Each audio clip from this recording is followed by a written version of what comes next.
Hello students.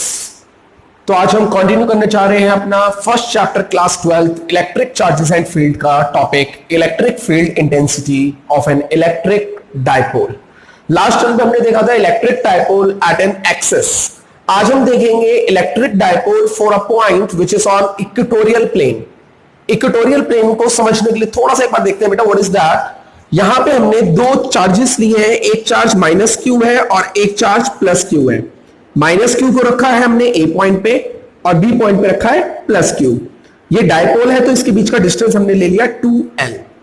Equatorial point का मतलब है यहां से और यहां से पॉइंट इक्वल डिस्टेंस पे हो, तो कहीं ना कहीं ये इसके मिड में ऊपर की तरफ होगा। तो let us take that point as P। हमने पॉइंट P ले लिया और यहां से सेंटर से इसका डिस्टेंस हमने ले लिया R। अगर ये मिड पॉइंट होगा तो यहां से यहां तक का जो डिस्टेंस होगा that should be L। Clear? अब हम देखते हैं एक एक करके। सबसे पहले हम देखते हैं ए जो है बेटा, ए की वजह से इलेक्ट्रिक फील्ड देखेंगे, फिर बी की वजह से इलेक्ट्रिक फील्ड देखेंगे। सबसे पहले अगर हम यहां से देखना शुरू करें बेटा, यहां से हम पाइथागोरस थ्योरम से this is a right angle triangle, let it be theta. तो राइट एंगल ट्रायंगल से अगर हम इसको निकालें तो आएगा under root are square plus L square. ठीक है, under root are square plus L square. अब यहां पे देखते हैं कि कैसे हमने इसे चेंज करा है। बी की वजह से जो इलेक्ट्रिक फील्ड है दैट वुड बी E1, वो इस साइड लग रही है। इसी तरीके से जो ए की वजह से लग रही है दैट इज E2। ठीक, अब अगर हम इसको स्प्लिट करें, E1 can be split it as E1 sin theta and E1 cos theta, E1 cos theta, E1 sin theta. इसी तरीके से हम E2 को स्प्लिट करते हैं E2 cos थीटा और E2 sin थीटा में। क्लियर? ये हमने अभी तक सिर्फ इसको डिस्ट्रीब्यूट करा है। अब अगर हम ध्यान से देखें, E1 sin थीटा ऊपर है और E2 sin थीटा नीचे है, means they are in the opposite direction, but charges are same, so electric field would also be same, so they cancel out each other. They are opposite and cancel out each other. So the net electric field would be this E1 cos theta plus E2 cos theta. तो हम यहाँ पे E1 cos theta plus E2 cos theta लिखेंगे। E1 E2 बाहर ले लिया, cos theta बाहर आ गया। Now in this condition we will put the value. E1 की वैल्यू होती है 1/4 by epsilon naught Q1। यहाँ पे Q1 आ जाएगा क्योंकि दोनों सेम है इसलिए ये ट्वाइस हो गया। आप ऐसे सोच के चलिए, ये E1 ये E2 पर दोनों सेम है तो it is twice of E, twice of E। 1/4 pi epsilon not Q upon R square होता है, तो यहाँ पे 2 टाइम्स हो जाएगा, इसलिए मैंने यहाँ पे 2Q लिया है। क्लियर? डिस्टेंस कितना है? R square plus L square, इसका होल स्क्वायर होता है इसलिए मैंने इसे रूट को कैंसिल कर दिया। क्लियर?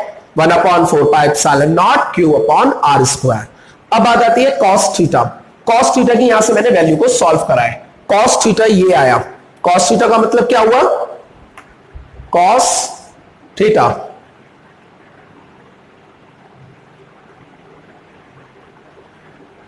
Base upon hypotenuse. यहां से बेस कितना है? This one. ये कितना है? L।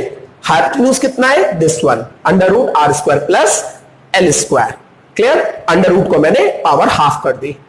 ये क्यों करी है? बिकॉज आगे इसको मैं कॉमन लेके सॉल्व आउट करना आसान हो जाएगा।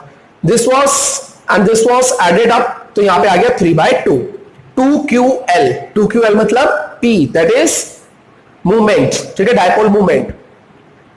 अगेन R अगर बड़ा है L से तो R स्क्वायर बहुत बड़ा होगा L स्क्वायर से एंड कैन बी निग्लेक्टेड। अगर मैं L स्क्वायर को निग्लेक्ट कर दूं तो ये होगा R square power 3/2, R square power 3/2। यहां से 2 से 2 कैंसिल तो आंसर आ गया R3। So here it is E equals to P upon 4 pi epsilon naught 1 upon R3। This is electric field intensity due to an electric dipole at a point on equatorial. Clear? Clear बेटा? Next last topic इसमें आता है physical significance of dipole. Physical significance मतलब कहां कहां पे dipole का use होता है या what is the scientific approach, हम कहां पे उसे यूज कर सकते हैं। If the centre of mass of positive charges coincide with the centre of mass of negative charge, then the molecules behave as non polar molecules. Example CO2 and CH4। Repeat कर रहा हूं बेटा, centre of mass अगर positive charge का negative charge से क्या करे, coincide कर जाए, तो हम क्या बोलते हैं, that they are polar non polar molecules. Clear?